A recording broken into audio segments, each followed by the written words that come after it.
El Instituto de Transparencia y Acceso a la Información de Tamaulipas les da la bienvenida a este inicio del ciclo de conferencias 2014. A continuación, cedemos la palabra al comisionado presidente Roberto Jaime Arreola López.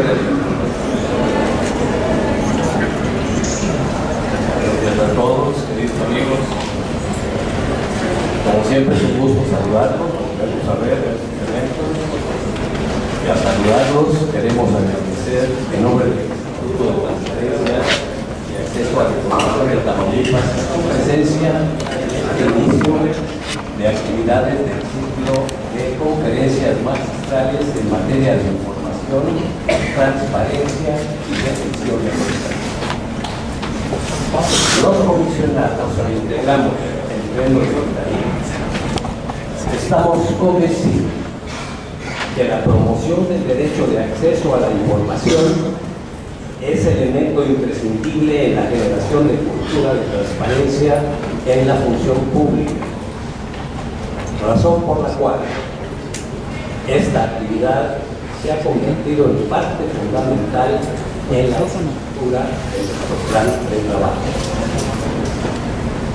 Desde hace casi 6 años nos hemos preocupado y ocupado de planear y de ejecutar programas innovadores que permitan colocar al alcance de la ciudadanía la mayor cantidad de información relativa a estos temas. Y para lograr este propósito, entre otras actividades, hemos establecido alianzas estratégicas a través de convenios de colaboración con instituciones académicas de gran prestigio, como es el Centro de Investigación y Docencia Económicas, organismo líder en la investigación de esta mujer. Gracias a estas acciones de vinculación, tenemos el privilegio de iniciar este ciclo de conferencias con la participación del doctor Sergio López Ayllón, director general del CIE. Doctor, sea usted bienvenido a nuestra ciudad y a nuestro estado. Sabemos que cuenta con una agenda sumamente nutrida y apretada, por lo que doblemente agradecemos su asistencia y deseamos que en el futuro podamos seguir contando con su colaboración y permanente disposición para atender nuestras invitaciones. Realizamos este ciclo de conferencias magistrales, tomando en cuenta que el tema de la transparencia en el ejercicio de la función pública se ha posicionado de manera importante dentro de la agenda nacional y robustecido con el reciente proceso de reforma constitucional que fue publicada y habilitada en el mes de febrero pasado por el titular del Poder Ejecutivo. Quiero aprovechar también para agradecer al Supremo Tribunal de Justicia del Estado por las facilidades que nos ha brindado para el desarrollo de este ciclo. En el ITAI nos sentimos honrados por su hospitalidad y aprecio, el cual es recíproco. Nuevamente, sean bienvenidos. A nombre de todos los que integramos y formamos parte de este instituto, les agradecemos su presencia e interés sobre este flamante y apasionante tema, esperando que la información generada sea útil para el desempeño de sus funciones y para el desarrollo personal como integrante de una sociedad democrática, animosa y pujante. Muchas gracias y nuevamente bienvenidos.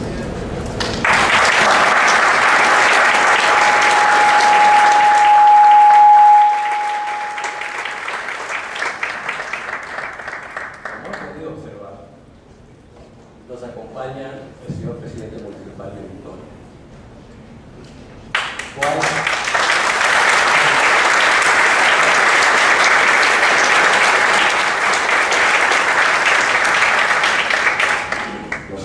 Nos ha manifestado su deseo de entregar un reconocimiento a nuestros visitantes, una muestra de aprecio y distinción que la ciudadanía de Ciudad Victoria, la cual representa, le entrega con afecto y con admiración. Tiene la palabra el señor presidente municipal. Muchas gracias, licenciado Arreola.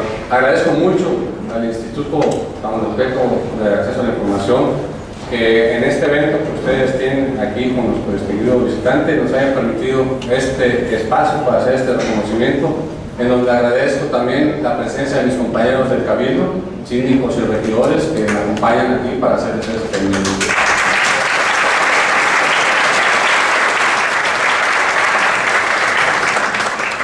Licenciado Roberto Jaime Arreola Loperena, comisionado, presidente del Instituto de Transparencia y Acceso a la Información en Tamaulipas.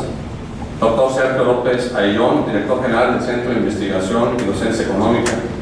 Comisionada Rosalinda Salinas Treviño, comisionado Juan Carlos López Aceves. Agradezco, por supuesto, la presencia aquí del magistrado José Herrera, con la representación también del Supremo Tribunal, aquí donde nos reciben en este auditorio. Muchas gracias, y a los miembros del Consejo de la Judicatura. Señores diputados que nos acompañan, muchas gracias por su presencia. Miguel Gracia, presidente del Tribunal Electoral, los señores magistrados, contador Felipe Navarro, del Instituto Electoral, los señores comisionados, todos ustedes, amigas y amigos. Cuando en México hablamos de acceso a la información, transparencia y rendición de cuentas, hablamos en buena medida de una historia en donde el nombre del doctor Sergio López Ayllón es referencia obligada. Tan sencillo como decir que no podemos entender el surgimiento, evolución y consolidación de estos tres temas sustantivos para la democracia mexicana sin valorar la aportación intelectual realizada por tan prestigiado académico, plasmada en su extensa y acuciosa obra literaria. La reforma constitucional de transparencia, promulgada el 7 de febrero de 2014, tiene como objetivo central consolidar en México un sistema nacional de transparencia y rendición de cuentas, en donde el IFAI y los institutos de la República, como el ITAI, están llamados a jugar un papel central. Reforma constitucional de gran calado que, sin duda alguna, habrá de impulsar un gran salto cualitativo en la democracia mexicana, permitiendo a los mexicanos conocer cómo y en qué se invierten los recursos públicos, así como llamar a cuentas a sus autoridades. Por esa razón, esta mañana, a nombre del Ayuntamiento de Victoria, hago entrega de un merecido reconocimiento al doctor Sergio López Ayllón como visitante distinguido, reconocimiento que, por cierto, recibió la aprobación unánime del Ayuntamiento Plural que me honro en presidir y quienes aquí me acompañan para darle el mismo.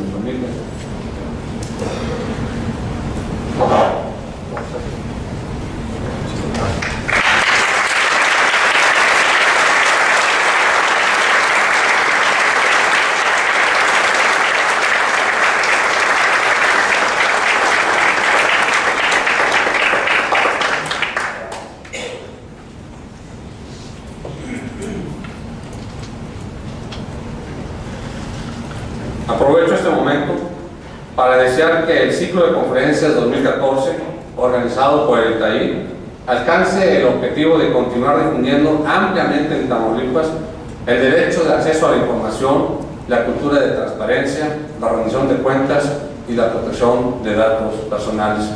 Igualmente, le deseo al doctor Sergio López Ayllón mucho éxito al frente del CIDE, institución tan prestigiada que él distingue con su dirección, y agradezco de nueva cuenta este espacio que nos brindan para que este republicano ayuntamiento que me honro en presidir y con los compañeros regidores y síndicos me acompañan, hayamos tenido esta oportunidad de hacer este reconocimiento a esa amplia trayectoria y que nos sentimos muy honrados con su presencia, doctor, y que todo esto sin duda va a ir redundando en tengamos autoridades más comprometidas, tengamos también ciudadanía más pendiente del quehacer y que juntos vayamos construyendo esta mejor sociedad a la que todos anhelamos.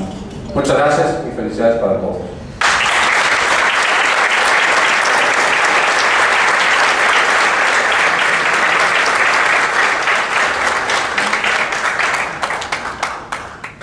Abrimos un breve paréntesis para despedir al señor presidente municipal, que reanude su vida de trabajo.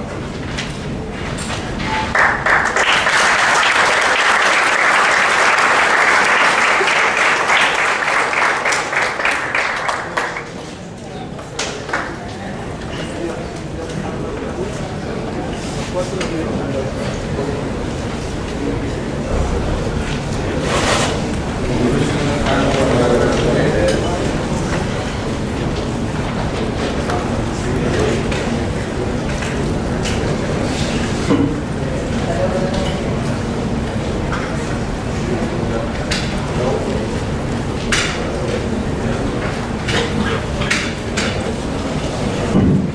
unos momentos comenzamos con la ponencia del doctor Sergio López Ayón.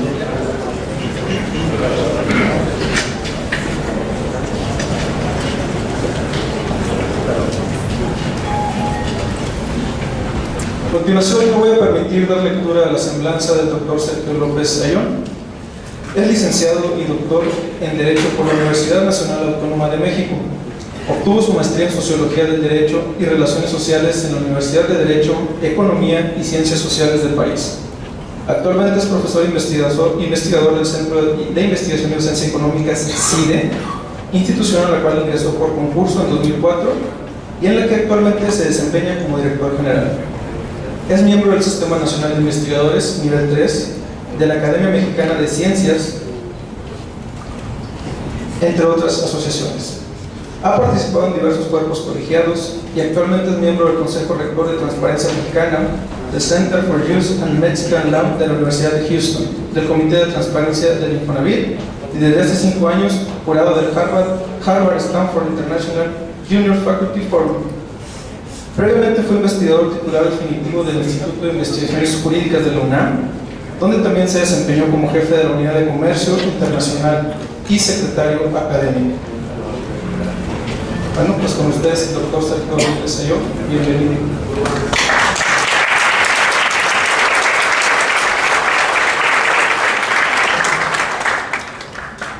Muy buenos días, tardes ya. Yo quisiera en primer lugar agradecer de la manera más cumplida la presencia de los señores consejeros, de los señores magistrados, de los señores miembros del Cabildo, de los señores diputados, en fin, de todos ustedes que nos hacen el favor de acompañarnos en este inicio del ciclo de conferencias en materia de acceso a la información, transparencia y rendición de cuentas. Me siento particularmente honrado por la invitación que hizo el Instituto de Transparencia de Tamaulipas al CIDE, institución que presido y que con gusto y siempre que podemos acompañamos, como lo hemos hecho desde hace varios años, en este proceso que hemos visto evolucionar en Tamaulipas y el lugar que poco a poco ha ido ganando en prestigio, en reputación, en importancia del Instituto de Transparencia y de Acceso a la Información. De verdad, muchas gracias, nos sentimos muy honrados en poder acompañarlos en este ciclo de conferencias. Vendrán otros 4 colegas, la doctora Alejandra Ríos, la doctora Lourdes Morales, quien también es la secretaria ejecutiva de la Red por la Rendición de Cuentas, el doctor José Antonio Caballero, y finalmente cerrará el ciclo el doctor Mauricio Merino, todos colegas que tenemos pues como propósito de nuestro trabajo contribuir al desarrollo institucional de este país y particularmente en ir construyendo todos juntos un México mejor a través de mejores instituciones y de un valor que queremos se vaya implantando en el país, que es la rendición de cuentas. Finalmente no puedo sino agradecer la distinción que me ha hecho el Cabildo y el señor presidente municipal. Realmente me siento muy honrado de recibir esta distinción. Siempre me he sentido muy a gusto y muy contento aquí en Ciudad Victoria. De verdad lo aprecio mucho y lo entiendo no solo como un reconocimiento a mi persona, sino también a la institución y a mis colegas con los cuales hemos venido construyendo desde hace muchos años algunas ideas que me parece han contribuido al desarrollo institucional y a la gobernanza democrática del país. Y en particular, hoy me han invitado a abrir este ciclo de conferencias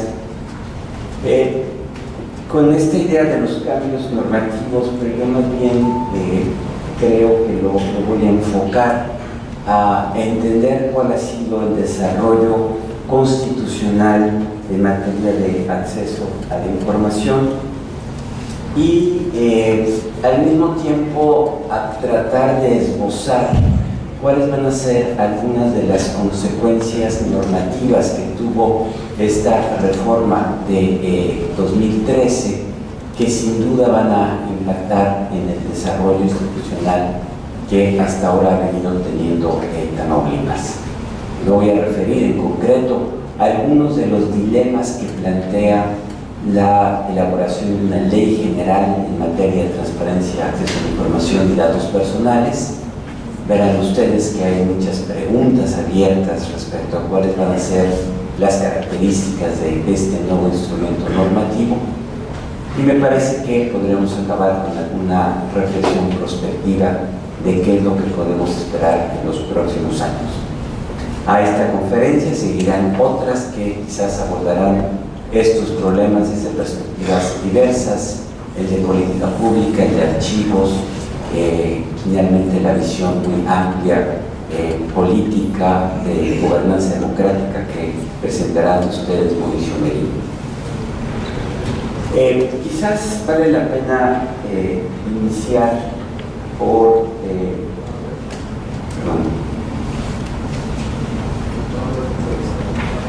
una idea que voy a ligar a los cambios que se han dado en las últimas décadas, pero particularmente en los últimos 3 años en la Constitución. Creo que hay una idea central que quiero lanzar como un primer elemento de reflexión, y es que el acceso a la información, la transparencia, la protección de datos personales son derechos fundamentales y son condiciones necesarias, indispensables para una buena gobernanza democrática.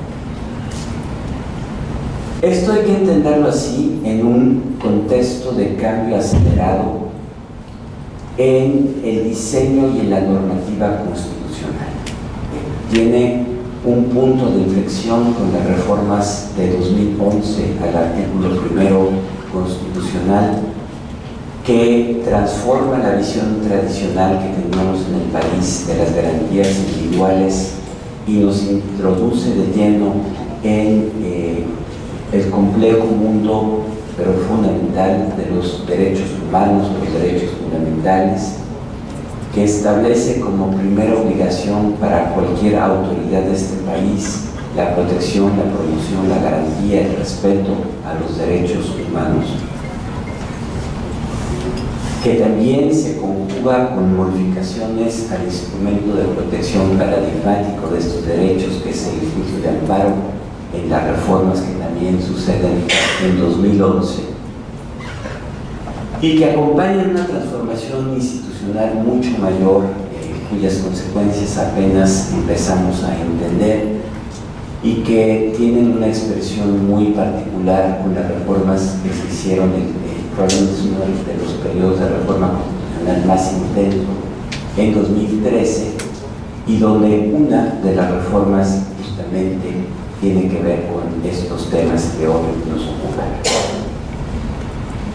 Lo planteo así porque la transformación que vamos a ver, no solo en la concepción, sino en el alcance, el diseño institucional y los dilemas que plantea la reforma, no son exclusivos de esta materia, sino también acompañan otros cambios en materia electoral, en materia económica, en materia de concepción del federalismo, en materia del diseño de la arquitectura constitucional, que hoy estamos empezando a entender cuáles son todas las consecuencias y que seguramente nos van a plantear muchas interrogantes.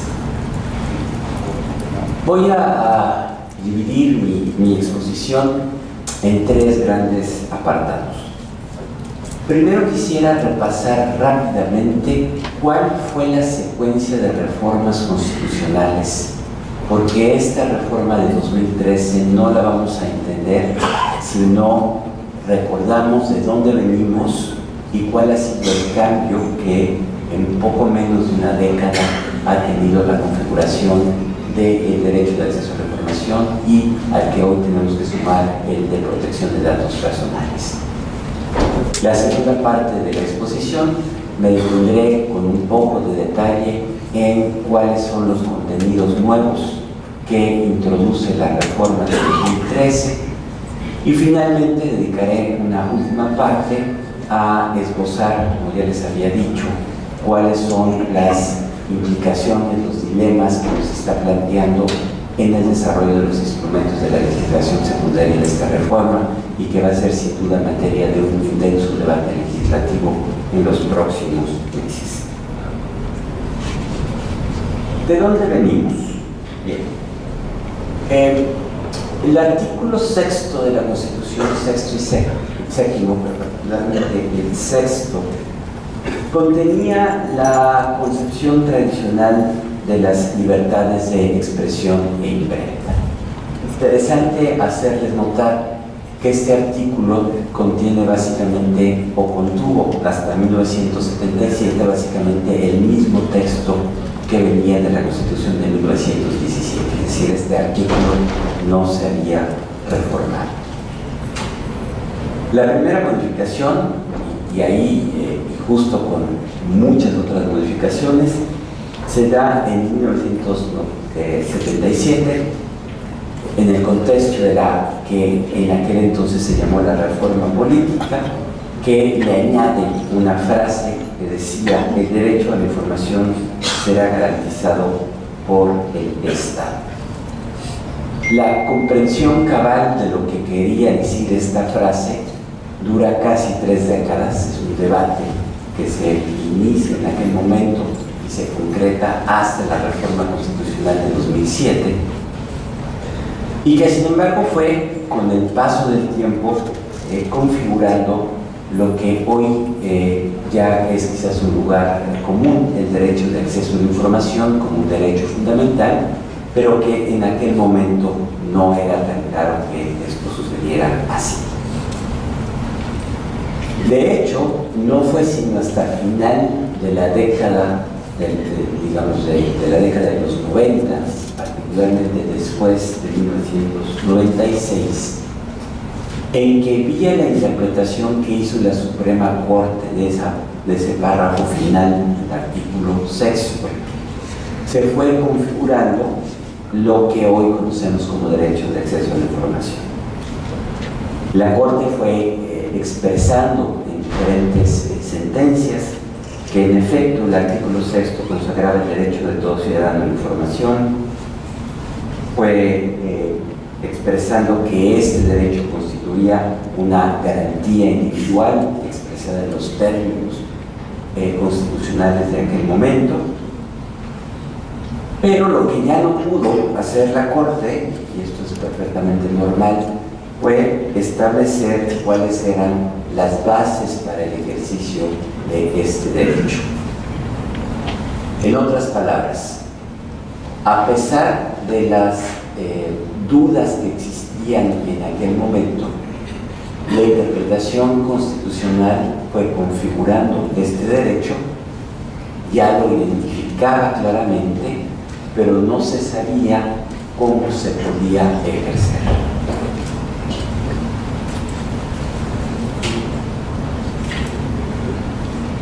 Fue hasta el año de 2000, con la alternancia política, con la llegada de un partido distinto al PRI a la presidencia de la República, y yo diría como culminación de un proceso de construcción democrática en el país, que se plantea el problema de cómo darle contenido a este derecho. En aquella época se presentan 3 iniciativas de ley, una que presentó el PRD, una segunda que presentó el Ejecutivo Federal, el presidente Fox, y un tercer proyecto que elaboró el que se llamó el Grupo Oaxaca, que planteaban ya a través de una ley federal el mecanismo de acceso a la información, o dicho de otra manera, cómo dar contenido procedimental sustantivo a este derecho que estaba meramente enunciado. Aunque eran tres proyectos distintos, esencialmente coincidían en cuál era el contenido de este derecho y además incidían en el perfeccionamiento del sistema democrático que se había venido transformando por la vía electoral. De tal manera que el Congreso Federal, por unanimidad de los partidos que entonces lo integraron, expidió en el año de 2002 la Ley Federal de Transparencia y Acceso a la Información Pública Gubernamental. ¿Qué hacía esta ley? Pues justamente regulaba el derecho de acceso a la información y introducía ya los principios de protección de datos personales. A esta ley, de hecho, hay por lo menos 3 estados que publican su ley de transparencia antes de la ley federal, pero una vez publicada la ley federal, hay el resto de las entidades federativas que publican sus propios instrumentos y se va constituyendo entonces ya, digamos, la manera en que este derecho se ejercía en el país. Sin embargo, y aquí hay una novedad interesante que vale la pena rescatar, las leyes estatales de lo que yo llamaría la primera generación de la legislación no siguieron, como solía hacerse, el modelo de la ley federal, sino que tomaron rutas diversas y había por lo menos 3 modelos distintos de ley que tenían además peculiaridades propias en cada entidad federal. Lo que sucedió entonces es que lo que conceptualmente, doctrinalmente, jurídicamente, constitucionalmente era un solo derecho, tenía muy diferentes maneras y garantías según fuera el estado en el que uno se encontrara. Había diversidades en quiénes eran los sujetos obligados, en cuáles eran los requisitos para ejercer el derecho, en el diseño institucional, en los plazos, en los criterios de reserva y confidencialidad. Y como lo postula esta lámina, el problema no era la diversidad, sino la diferencia en los estándares para ejercer el mismo derecho. Fue por esta razón, por esta diversidad, que se pensó que era necesario avanzar en el diseño constitucional y establecer una reforma que se concretó en el año de 2007, la reforma que, por cierto, fue no solo iniciativa de la Federación o del IFAI, sino que a esta reforma concurren de manera muy relevante muchos de los institutos estatales de transparencia y acceso a la información, y se configura la primera reforma constitucional que adiciona con un segundo párrafo el artículo 6º constitucional. ¿Qué decía esa reforma? Yo creo que la podemos sintetizar en 3 principios que son la piedra angular y que siguen siendo, de hecho, hoy perfeccionados, la piedra angular. En primer lugar, establecen el principio de publicidad de toda la información gubernamental en posesión de cualquier autoridad, órgano u organismo federal, estatal o municipal, salvo por razones de interés público que tienen que estar plasmadas en una ley, lo que doctrinalmente conocemos como el principio de publicidad de la información gubernamental. En segundo lugar, establecen un derecho complementario distinto, que es el derecho a la protección de los datos personales. Y finalmente, postulan como principio constitucional y que se deriva del principio de publicidad que el acceso a la información gubernamental es un derecho gratuito y que no requiere de justificación alguna, es decir, que no se requiere un interés para solicitar la información, ni tampoco se requiere justificar su utilización. ¿Cómo se expresa esto? Pues simplemente bajo la idea de que si toda información en posesión de cualquier autoridad, en cualquier orden de gobierno, tiene el carácter de pública, el acceso a esta información también tiene el carácter de acceso público, como si entráramos a una biblioteca, permítanme la imagen, y no se requiere entonces ninguna justificación ni demostrar interés alguna por el carácter público que tiene la información que se genera, que se administra en las entidades públicas.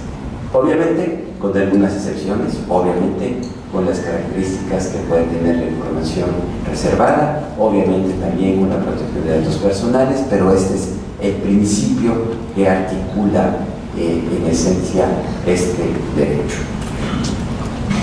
La reforma constitucional introduce algunos otros elementos, no me voy a detener en ellos, simplemente subrayaré tres: la vinculación que tiene con los archivos administrativos actualizados, la vinculación que tiene con el uso de medios electrónicos para divulgar la información gubernamental, y finalmente con la obligación de establecer indicadores de gestión de las actividades de los sujetos obligados por la ley.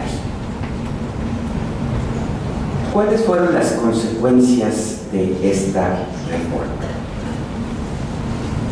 Obviamente, al establecer un nuevo estándar constitucional, los estados tuvieron que modificar sus leyes, y esto dio origen a la que voy también a llamar la segunda generación de leyes de transparencia. La Constitución estableció un plazo de 1 año para hacer esto.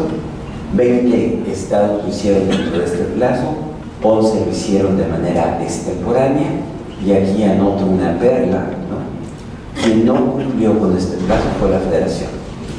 La ley federal no se reformó en esta dirección. A pesar de reiteradas exhortos al Congreso Federal, no le movieron una coma. Quizás resulta más interesante ver cuáles fueron las consecuencias, y esto que les muestro aquí es un resumen muy apretado de lo que fue la métrica de transparencia 2010. Y lo que ven no es el diagrama de una persona a punto de morir de un infarto, sino digamos, la manera de leer esto son las diferencias que, a pesar de haber avanzado en el terreno legal, normativo, de tener ya un estándar constitucional, que no basta una ley para avanzar en la transparencia, que tiene que ver también con las capacidades institucionales, que tiene que ver con los archivos, que tiene que ver con los recursos tecnológicos, que tiene que ver con los portales de internet, que tiene que ver con la cultura política, que tiene que ver con la manera en que esta ley se iba poco a poco transformando, digamos, la cultura de la administración, la cultura de los tribunales, la cultura de las administraciones municipales, que los ciudadanos iban entendiendo que tenían un nuevo derecho y que se iba transformando un proceso que evidentemente es gradual. ¿Cuáles fueron las lecciones de esta primera gran evaluación nacional que se hizo de las, no solo de las leyes, sino del avance de la transparencia? Bueno, una primera noticia que ya era suficientemente buena para destacarla, y es que, a pesar de los pesares, en todo el país ya existía un sistema de transparencia que los sujetos obligados se reconocían como tales, que tenían unidades de enlace o que tenían estructuras que daban respuesta, que había portales de internet, que había solicitudes de acceso. En fin, esta era la parte buena, el vaso visto del lado medio lleno. Sin embargo, también había retos que avanzar. Y en primer lugar, que había una gran asimetría en el país en las capacidades que existían para dar cabal cumplimiento a este derecho. Y esto se ve muy claramente en la gráfica que tuvieron ustedes a la vista. Había también una lección importante que teníamos que fortalecer la oferta, entendida esta como la calidad de la información que se estaba proporcionando, y que había que construir una visión proactiva de la transparencia, es decir, que no bastaba ser, digamos, receptores pasivos de solicitudes de acceso a la información, sino que las propias instituciones tenían que entender que la producción de información era un valor importante para las propias organizaciones públicas. O dicho de otra manera, que a mejor información y a mejor calidad de la información que se produce y se sistematiza en las organizaciones públicas, estas organizaciones tienen, por un lado, mejores condiciones para cumplir su propósito y también tienen mecanismos más eficaces para rendir cuentas.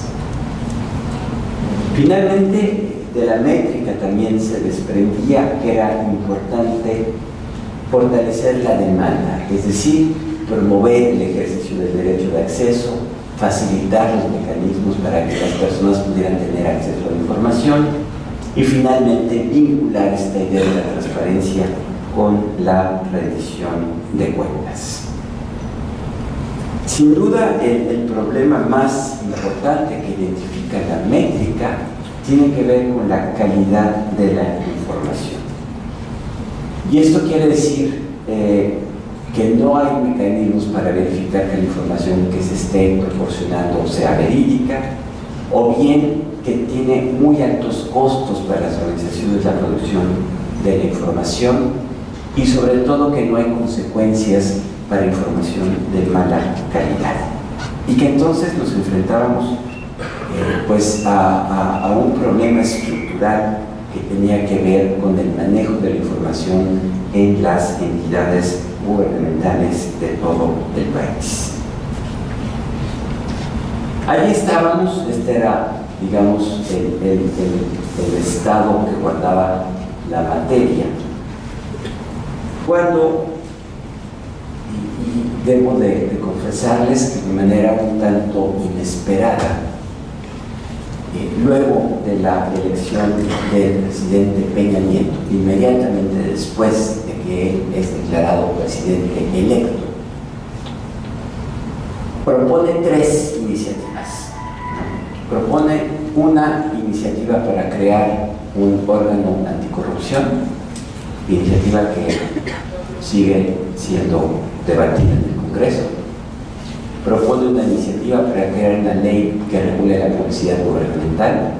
Aquí ni siquiera está en discusión porque nunca hubo propuesta de reforma ni constitucional ni legislativa. Y propone una tercera iniciativa que tenía que ver con crear lo que él llamó un nuevo IFAI que además tuviera capacidad de realizar las decisiones de los órganos o de las entidades de los órganos de transparencia de las entidades federativas.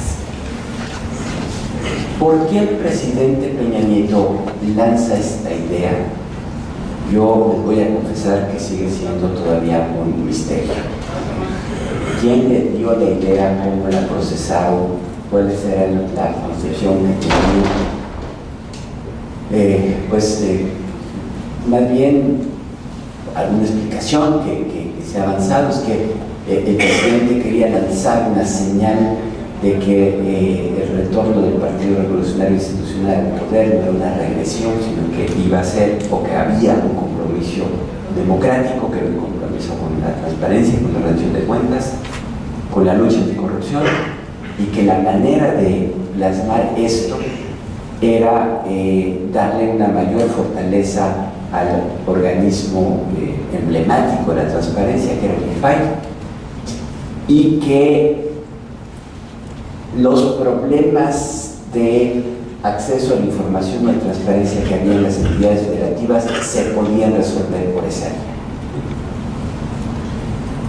Obviamente están ya adivinando que yo no comparto esa visión, es decir, no esa visión de esa manera, sino que había, y hay todavía, me parece, ventanas de oportunidad para mejorar lo que más adelante vamos a llamar el Sistema Nacional de Transparencia, pero que este supone la articulación de muchas organizaciones y no una mera sujeción de los institutos locales al Esta reforma de las tres que propone el presidente es la que al final logra consolidarse. La iniciativa original se presenta en noviembre de 2012. Yo tuve la fortuna de que me invitaron a participar en el diseño de esa iniciativa original, y obviamente ahí ya empezamos a darle un poco más de estructura. Esta reforma fue aprobada por el Senado, que ya le hizo muy importantes modificaciones. La Cámara de Diputados le hace nuevas modificaciones y finalmente esta iniciativa regresa al Senado, se aprueba en diciembre de 2013 y en poco menos de unas semanas 16 legislaturas estatales confirman la aprobación de esta reforma, que se publica en el Diario Oficial el 7 de febrero de 2014. Tercera reforma al artículo 6, que le da mucha mayor densidad normativa y constitucional y que pues plantea una serie de novedades que se complementan o refuerzan algunas de las características que ya tenía la reforma original. Brevemente, ¿cuáles son las novedades que trae esta reforma? Bueno, ya la reforma previa decía que los sujetos obligados eran cualquier autoridad, órgano, organismo o entidad federal, estatal, municipal.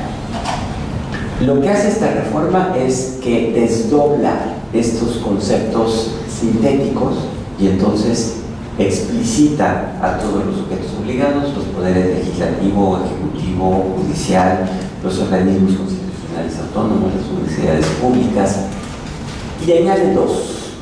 Añade los partidos políticos y los sindicatos. Y por cierto también dice cualquier persona física o moral que reciba recursos públicos.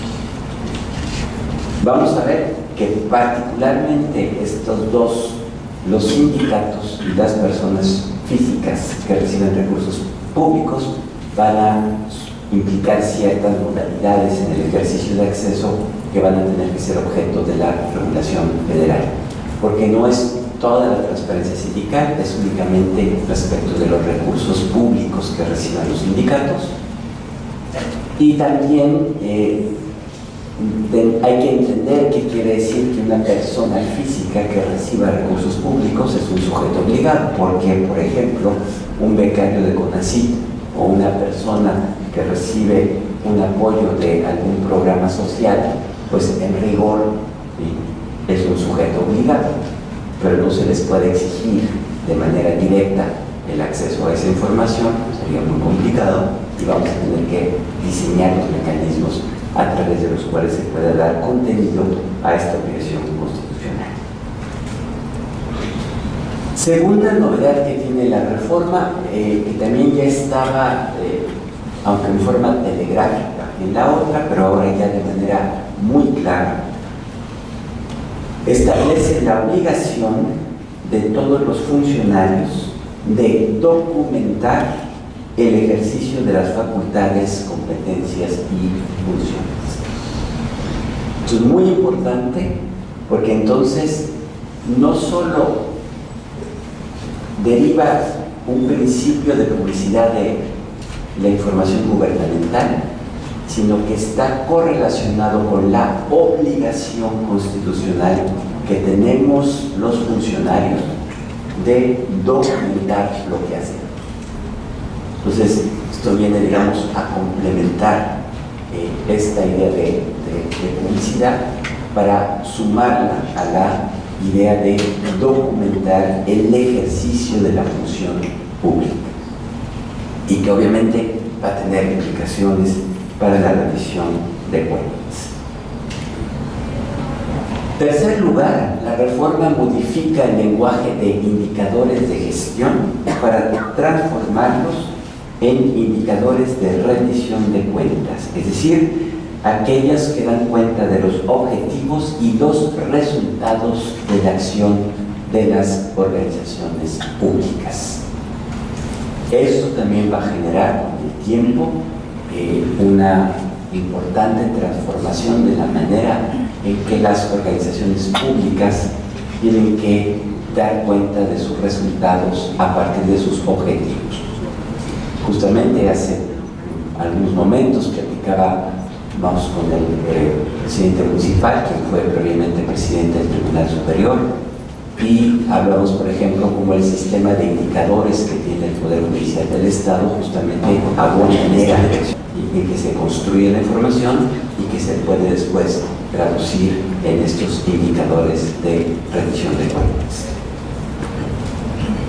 Siguiente innovación, le otorga ya autonomía a los organismos garantes especializados en parciales que tiene que haber en cada entidad federal.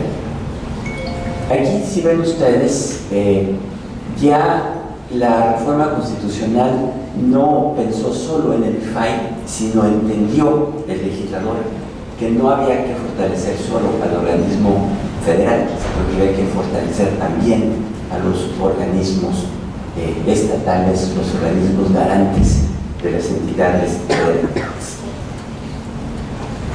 Además, les da legitimidad a todos, al IFAI y a los estatales, para interponer acciones de inconstitucionalidad contra actos fundamentalmente del legislativo, del ejecutivo, que pudieran afectar el ejercicio de estos derechos. Crea la reforma un nuevo organismo garante federal, una nueva autonomía constitucional, con una amplia competencia entre la que se incluye la posibilidad de revisar decisiones que tomen los organismos garantes de las entidades federativas. Establece que las resoluciones de este nuevo organismo federal van a ser vinculatorias, definitivas e inatacables para los sujetos obligados, salvo en el caso de seguridad nacional. Establece ahí una excepción, y ordena la coordinación de acciones del nuevo organismo autónomo, es decir, del nuevo IFAI, con la Auditoría Superior de la Federación, con el INEGI, con el Archivo General de la Nación y con los organismos autónomos estatales. Esta coordinación es lo que va a dar pie a la creación, seguramente en la ley, de lo que se va a llamar el Sistema Nacional de Transparencia y Acceso a la Información Pública Gubernamental, y donde empezamos a ver esta confluencia de la acción de diferentes órganos, algunos con autonomía constitucional, otros no, pero que va a constituir la base de la acción que vamos a tener en los próximos años.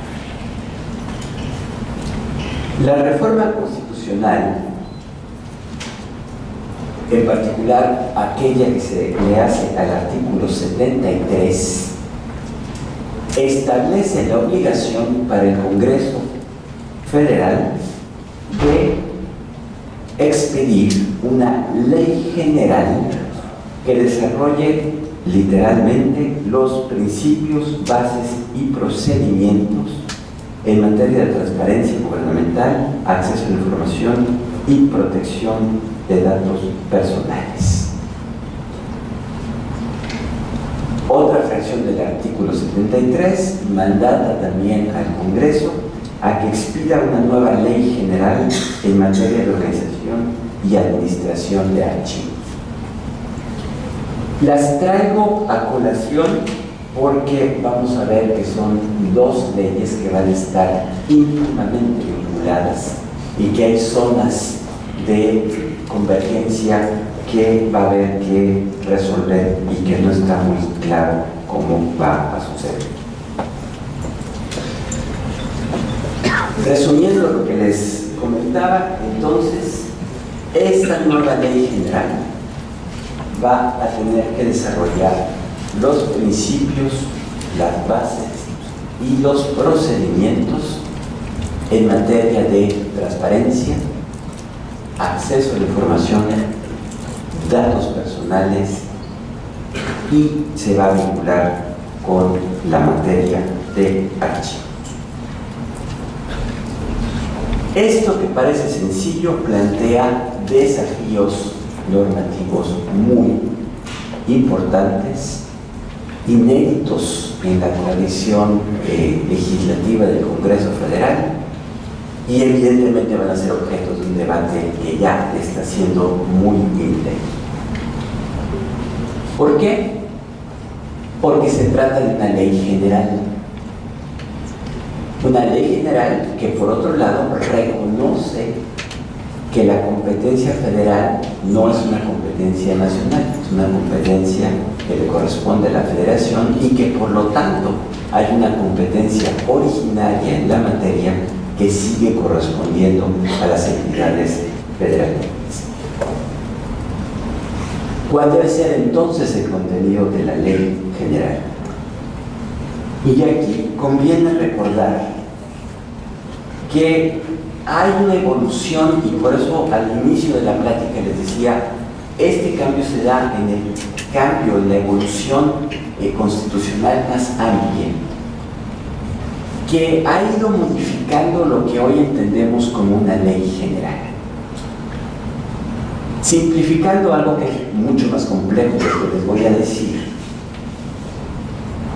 En su, digamos, concepción más tradicional, una ley general es una ley que distribuye competencias, una ley que en las materias concurrentes determinaba qué le correspondía a la Federación, qué le correspondía a las entidades federativas, qué le correspondía en su caso a los municipios. Este concepto evoluciona y evoluciona hacia leyes que establecen las bases de regulación de una materia y que buscan sentar una plataforma mínima, un estándar mínimo a partir del cual las entidades puedan desarrollar su propia normatividad. Esto se plasma claramente en una tesis de la Suprema Corte de Justicia. Yo quisiera leer, les va a explicar mucho mejor de lo que yo puedo hacer. ¿Qué quería decir esto? Dice: las leyes generales son normas expedidas por el Congreso de la Unión que distribuyen competencias entre los distintos niveles de gobierno en las materias concurrentes. De ahí que no pretenden agotar la regulación de la materia respectiva, sino que buscan ser plataformas mínimas desde las que las entidades puedan darse sus propias normas tomando en cuenta su realidad social. Por lo tanto, cumpliendo el mínimo normativo que marca la ley general, las leyes locales pueden tener su propio ámbito de regulación, poniendo mayor énfasis en determinados aspectos que sean preocupantes en una región específica. Y luego viene una frase que me parece importante destacar: si no fuera así, las leyes locales en las materias concurrentes no tendrían razón de ser, pues se limitarían a repetir lo establecido por el legislador federal. Este era el estado, digamos, el estado del arte en la interpretación respecto de qué era una ley general. Sin embargo, reformas constitucionales posteriores a esta reforma avanzan todavía el concepto de ley general, quizás no necesariamente el concepto de ley general, y establecen lo que hoy podríamos llamar leyes nacionales. Dos ejemplos concretos: el Código Procesal Penal Único. Segundo ejemplo concreto, la legislación en materia electoral, hoy objeto de un interesante debate. ¿Por qué me parece importante destacar esto? Porque hoy sí ya tenemos en el diseño constitucional, a lo mejor no es tan novedoso, pero no voy a entrar en esto, leyes de aplicación nacional, aunque la aplicación se haga bien por órganos federales, bien por organismos estatales. Cuestión que hasta hace algunos años era muy debatible que se pudiera establecer, pero las reformas constitucionales avanzan en esta dirección. Este es el contexto en el que se va a discutir, ya se está discutiendo, esta nueva ley general en materia de transparencia, acceso a la información y datos personales. Me parece que si nos atenemos a la visión que sostiene la Corte, esta ley general debe implicar establecer las grandes orientaciones del Sistema Nacional de Transparencia, los principios, las bases y los procedimientos, pero no podría sustituir al legislador federal o estatal. Sin embargo, ya prácticamente resulta muy difícil trazar la línea entre una norma que orienta o que establece un mínimo y otra que propiamente regula. También vamos a tener que preguntarnos cuál va a ser la función de este nuevo IFAI, cabeza de este sistema, y cuál va a ser su vinculación con otros organismos autónomos. Y finalmente cabe preguntarse si vamos a estar frente a una ley o a varias leyes, porque la reforma constitucional no dice ley, dice las leyes. Y entonces, al menos desde el punto de vista estricto, podríamos hablar de tres leyes generales: la Ley General de Transparencia y Acceso a la Información, la Ley General de Datos Personales y la Ley General de Archivos, que podrían ser, como les digo, tres, podrían ser dos, o podría incluso ser un solo instrumento. Y la decisión de si va a ser uno, dos o tres no es banal, tiene sus ventajas y sus desventajas. Y por otro lado, y la Constitución es muy clara, en varios párrafos dice la ley federal o las leyes estatales en los términos de la ley general, lo cual desde mi perspectiva implica que va a tener que haber leyes estatales y federales que van a tener que coexistir con esa ley general. ¿Por qué les insisto en esto? Porque hoy hay 4 proyectos de ley general: uno que elaboró el IFAI, uno que elaboró la COMAI, uno la Conferencia Mexicana de Acceso a la Información, uno tercero que elaboró un diputado del PRD, Ríos Peter.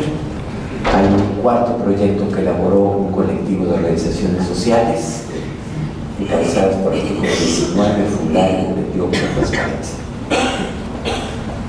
Y en mi opinión, estos 4 proyectos cometen o tienen el mismo problema, que básicamente en algunos de los contenidos están sustituyendo al legislador estatal. O dicho de otra manera, se están concibiendo, ¿sí?, como grandes leyes casi de aplicación nacional, y no se ha planteado el problema de si esto debe ser así o si el diseño de la ley general es algo muy distinto a lo que hoy conocemos como una ley de transparencia, porque tiene que tener o establecer el marco de referencia sin restarle, digamos, capacidad al legislador federal o al legislador estatal de hacer ciertas, digamos, de desarrollar normativamente algunos de los contentos. Dicho esto, creo que vale la pena ya hacer, bueno, el fin de la exposición.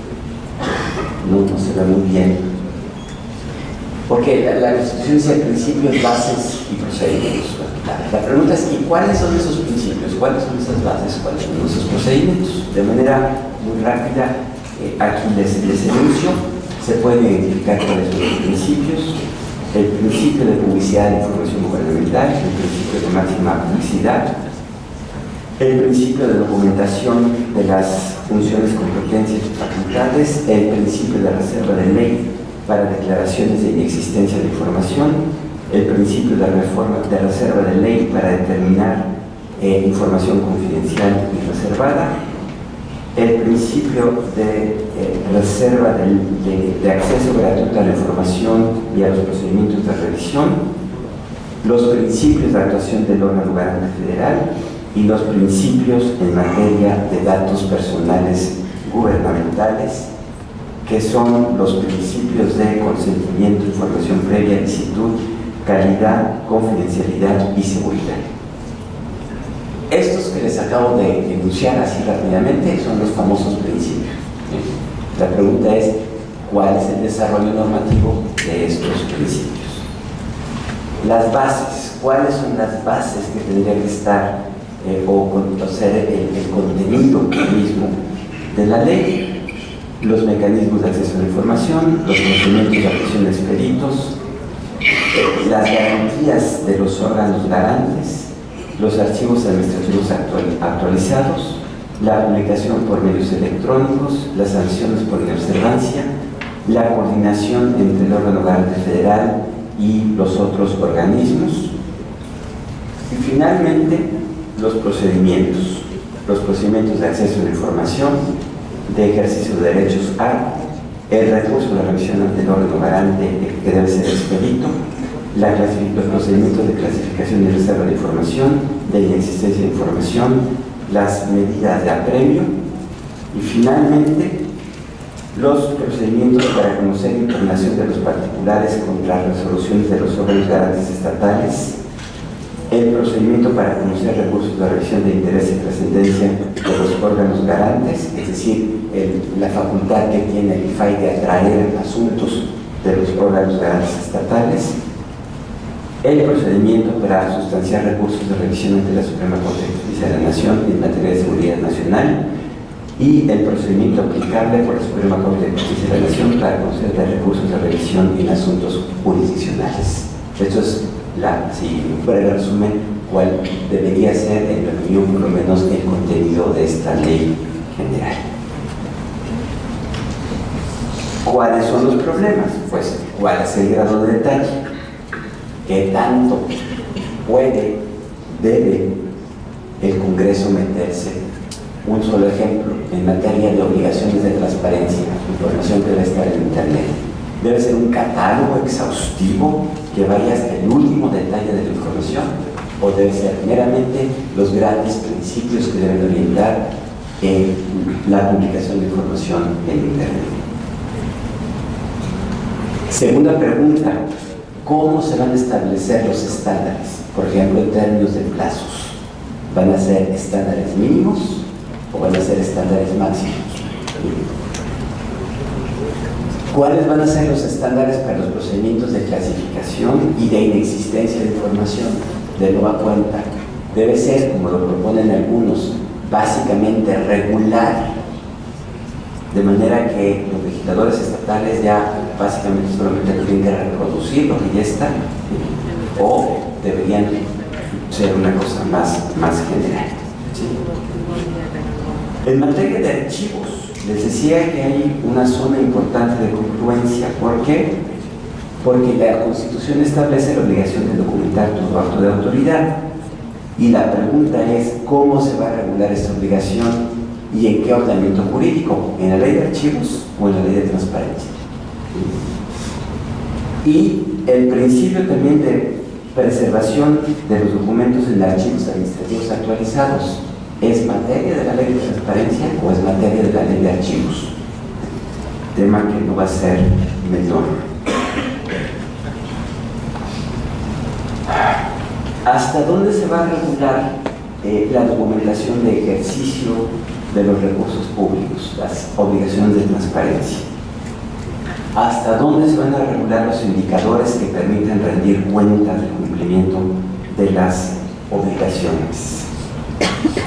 ¿Cuáles van a ser las medidas de apremio y las sanciones? ¿Deben ser unas para todos o debe haber márgenes de mayor? En fin, como ven ustedes, hay preguntas importantes que están en la mesa y que tendremos que ir esclareciendo. Finalmente, creo que cabe preguntarse por cuál es el alcance de este nuevo IFAI. Y para simplificar el argumento, debemos de considerarlo, porque fíjense ustedes, tiene como tres cachuchas. Va a ser un órgano que se limite a resolver recursos de revisión y entonces se configura más como una especie de mini tribunal constitucional en materia de transparencia y acceso a la información, y digo especie porque la facultad de la Suprema Corte en esta materia no la puede eliminar, claro, vía amparo, ¿no? O acción de inconstitucionalidad o controversia. O lo vamos a concebir más como el gran regulador, ¿sí? Con facultades fuertes de emitir lineamientos, criterios que van a ser vinculatorios para todos los organismos federales y aún los organismos garantes. O lo vamos a construir más como una especie de cabeza del sistema nacional, donde al interior del sistema nacional, es decir, en la concurrencia con los organismos estatales, va a ser el lugar donde se van a emitir especies de criterios, recomendaciones, directivas que cada entidad o cada órgano garante tendrá que ir adaptando a sus circunstancias especiales. Estos son, entre otros, los problemas que plantea cómo se va a articular este nuevo órgano federal, y que seguramente va a producir debates interesantes y que seguramente algunos incluso van a tener que ser resueltos a nivel de la Suprema Corte de Justicia.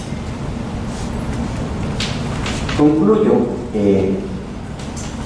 y esto quizás abre la puerta a mis otros colegas, que ciertamente todo esto que yo les he planteado es relevante, es significativo en la parte normativa constitucional, pero que hoy algo que sabemos con toda certeza es que la parte normativa es una condición necesaria, pero que no agota el tema, y que hay dimensiones institucionales, administrativas y de política pública que necesariamente complementan la parte normativa jurídica constitucional. Que me parece también que no se trata de tener un IFAI más grande, sino se trata de una institución sustantivamente distinta, con un nuevo mandato, con nuevos instrumentos de actuación, y que tiene que actuar en el marco de un sistema nacional de coordinación en el que, junto con el IFAI, los órganos estatales y en general, digamos, todas las instituciones gubernamentales tendríamos que avanzar hacia un nuevo marco de transparencia y rendición de cuentas, que es el derrotero que marca la reforma constitucional. Yo con esto concluyo la exposición, les agradezco mucho su paciencia y atención, y desde luego si hubiera alguna pregunta, con todo gusto estoy a su disposición. Muchas gracias.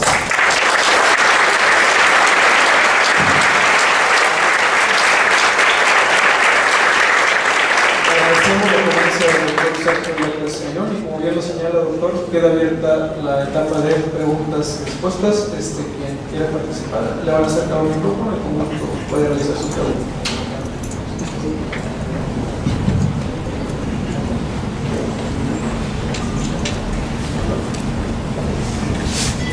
Doctor, buenas tardes. Una pregunta, me imagino que muchos de los que estamos aquí es de nuevo la transparencia. ¿Qué país o qué países fueron los que tuvieron la iniciativa y después todos los demás países empezaron a tratar el tema de la transparencia? ¿Y cómo afectó o va a afectar que el presidente Peña Nieto sea presidente de la Asociación de Gobierno Abierto? Tomó varias.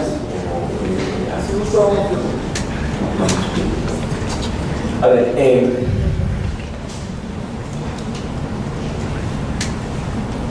los países que regulan primero materia de acceso a la información son básicamente países anglosajones en la década de los 60, Estados Unidos, Canadá. Hay un antecedente sueco, pero la verdad es que es una peculiaridad.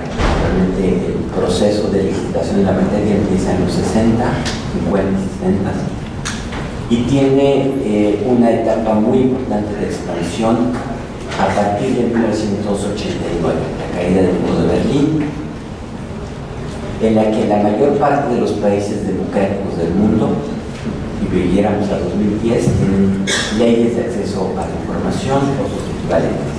Hoy básicamente todos los países democráticos del mundo tienen su derecho de acceso a la información, un movimiento global. Ahora bien, hay una evolución en la idea de acceso a la información que ya no ve solo a la posibilidad de que los ciudadanos soliciten información, sino que se va transformando en la obligación de los gobiernos de poner a disposición de sus ciudadanos la información que tienen para que los ciudadanos utilicen esa información en sus diferentes actividades.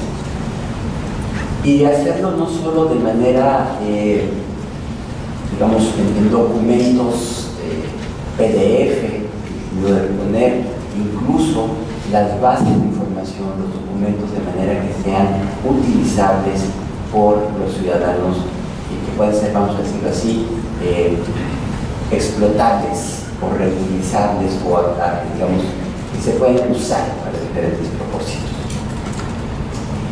Eso es lo que se conoce hoy como la iniciativa de gobierno abierto, una iniciativa que lanza el presidente Obama y que también está vinculado con el uso de medios electrónicos, con todo esto que es el Open Government y el Data Access.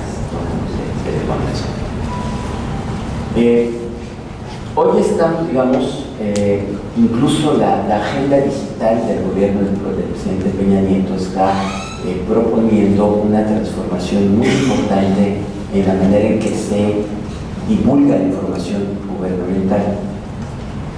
Se está propiciando plataformas uniformes, se está propiciando uso de archivos electrónicos, uso de bases de datos explotables incluso por los ciudadanos, ¿no? Y va a ser un proceso muy interesante que vamos a ver en la transformación del uso de la información gubernamental en los próximos años. Si puedo resumir en 2 palabras, ya vamos a estar lejos del modelo donde yo llego y solicito acceso a la información. Tendría que estar en el mundo, permítanme la imagen, de que yo a través de la página de internet o de las páginas de internet de los gobiernos soy capaz de llegar directamente a la información que se está solicitando, sin que medie una solicitud de acceso. ¿Y cómo se pretende lograr esto? Pues básicamente a través de instrumentos tecnológicos y de archivos virtuales que estén en línea y que permitan un acceso mucho más ágil a la información gubernamental. Un ejemplo de poner estas ayuda a ilustrar nóminas. Hoy el acceso se da a través normalmente de las páginas, de sistemas o de estados, incluso a veces de nómina. Con los nuevos sistemas de contabilidad gubernamental debería ser posible acceder directamente, obviamente con cierta protección, a las nóminas gubernamentales. Ese es el horizonte que se tiene, y evidentemente que el presidente Peña Nieto va a ser el presidente de esta conferencia que va a tener el año que viene en México, pues va a tener una incidencia, porque al menos a nivel de gobierno federal hay ya un trabajo muy avanzado y que está, digamos, obligando a las organizaciones a avanzar en esta dirección. A nivel estatal encontramos alianzas importantes y vamos a ver cómo resulta este ejercicio a lo largo de los próximos años. Interesante la pregunta, ¿alguien más? Doctor, buenas tardes. Dentro del diseño del nuevo Sistema Nacional de Transparencia, ¿qué papel juega la Auditoría Superior de la Federación y el Archivo General de la Nación? Dos instituciones muy importantes. Voy a empezar con la segunda, el Archivo General de la Nación. El Archivo General de la Nación está evolucionando de ser un archivo tradicional a ser el regulador en materia de gestión documental gubernamental. Lo que quiere decir que tendríamos que dejar de pensar en el Archivo General como una institución de guarda documental para entenderlo como el organismo que va a sentar las normas y directrices, los mecanismos y la evaluación de la gestión documental con énfasis electrónico a nivel nacional. Esa es, digamos, ¿por qué es importante? Pues porque, como lo hemos repetido muchas veces, no hay al acceso a la información posible si la información no existe en documentos. Y yo puedo tener todos los documentos, pero si no los tengo organizados, clasificados, de manera que pueda acceder a ellos, de nada sirve. Entonces, aquí hay una vinculación muy estrecha. La labor de los órganos garantes va a tener que ir de la mano con las normas que en materia de gestión documental vaya escribiendo el nuevo Archivo General de la Nación, en el marco también de un sistema de colaboración con entidades federativas y no. Con la Auditoría Superior el vínculo es distinto, pero digamos, la auditoría va a tener dos papeles. Por un lado, asegurar el cumplimiento del principio de documentación de la información de facultades, atribuciones y competencias. Y por otro lado, que las auditorías y los resultados de auditoría de la Auditoría Superior de la Federación va a tener que también estar vinculado con los mecanismos de transparencia y acceso a la información. De tal manera que la actividad de fiscalización superior, reitero, no solo de la Auditoría Superior, sino también de las entidades de fiscalización, de las entidades federativas, sea información que esté vinculada con estas obligaciones y con el cumplimiento de estos indicadores de rendición de cuentas que establece el artículo 6. Entonces, tres cosas que iban, digamos, por cuerda separada: archivos, transparencia, fiscalización, hoy empiezan a converger en un punto que tendría que dar como resultado una mejor rendición de cuentas de los organismos del Estado.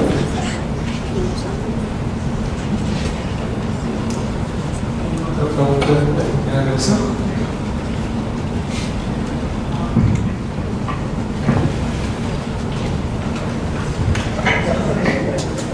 Sin duda alguna, interesante el concepto de la red por la revisión de cuentas. ¿Alguien más que quiera participar?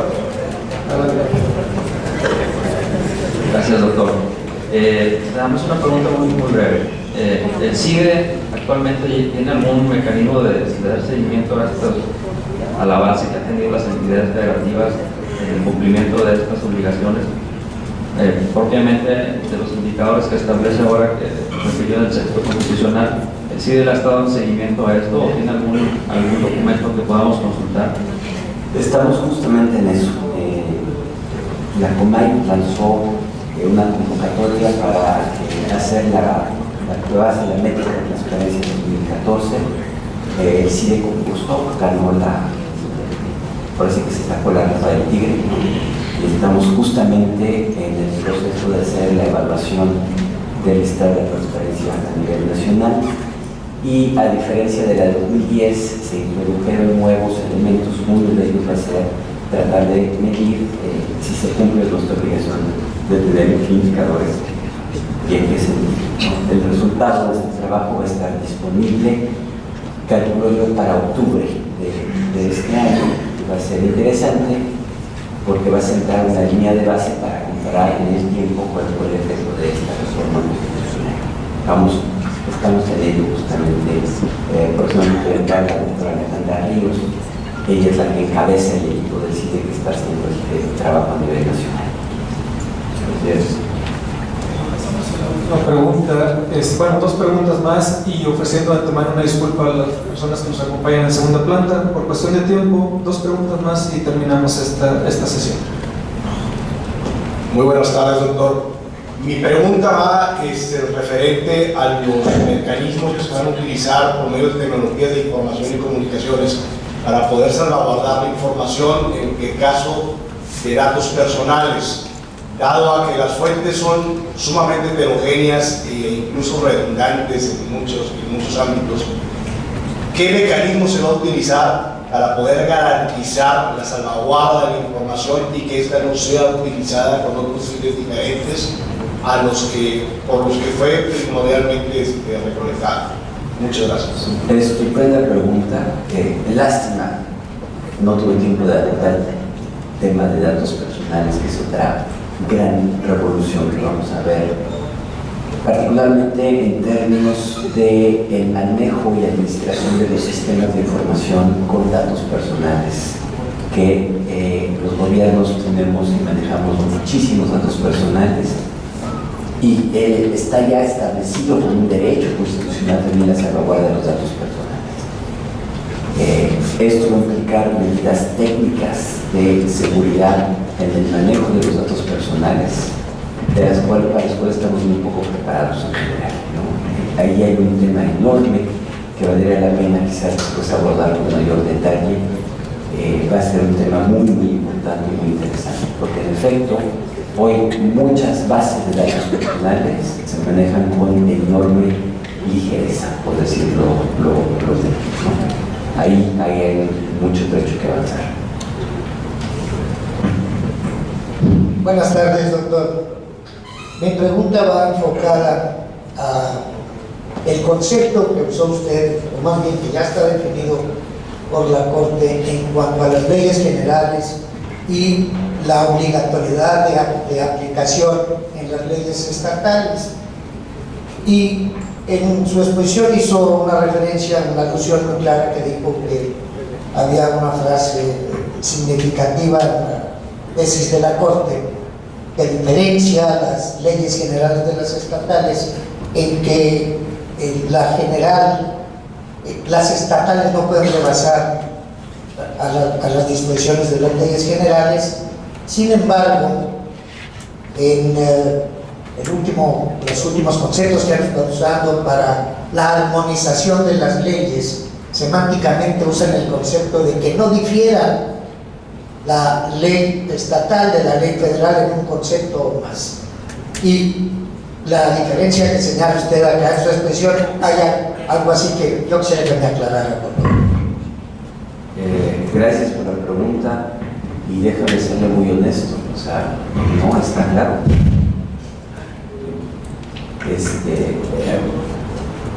Si hiciéramos hoy una tipología de leyes generales, vamos a encontrar leyes de todo tipo. ¿Cuál es la que se parece más a estas leyes de estándares? Por ejemplo, la Ley General de Contabilidad Gubernamental. Pero esa ley crea un organismo de coordinación intergubernamental donde concurren las entidades federativas, que es el que emite la regulación que se vuelve después vinculatoria mediante actos de las propias entidades federales.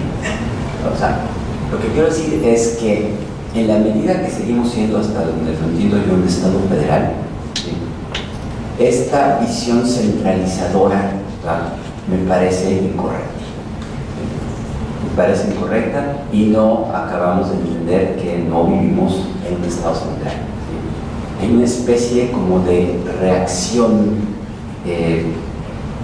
recentralizadora, una visión que, por cierto, déjenme decirles con toda confianza, me sorprende la pasividad de las entidades federativas en haber dejado que pasaran estas cosas.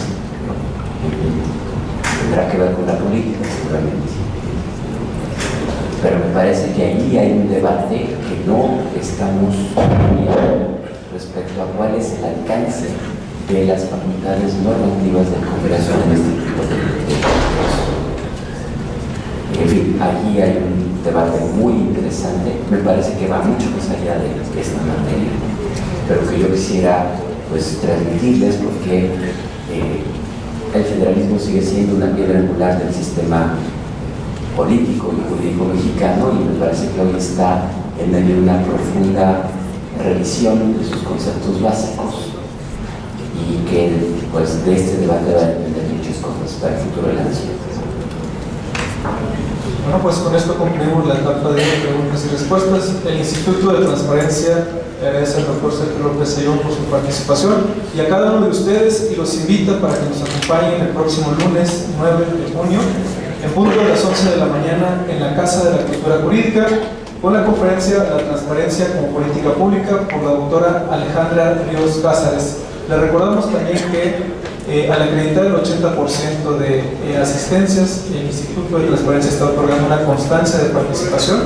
Y bueno, pues nos esperamos este próximo lunes, y un aplauso al doctor Sergio López.